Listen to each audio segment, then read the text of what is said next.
नाज़रीन, ये आज दरबार अलमोहरी शरीफ ज़िला गुजरात में पीर नवाबुद्दीन साहब का उर्स जो कि 11, 12, 13 को मनाया जा रहा है। आज पहला दिन है,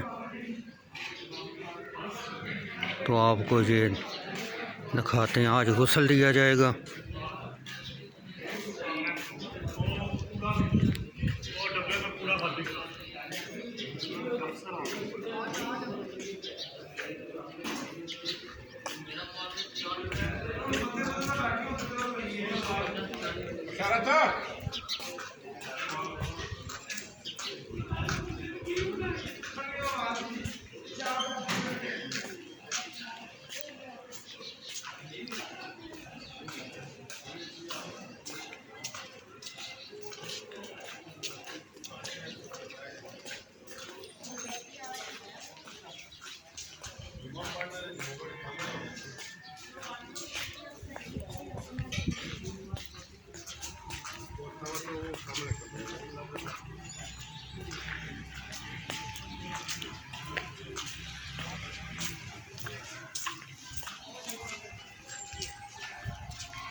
आज जुमा का दिन है, ये अज़ान हो चुकी है।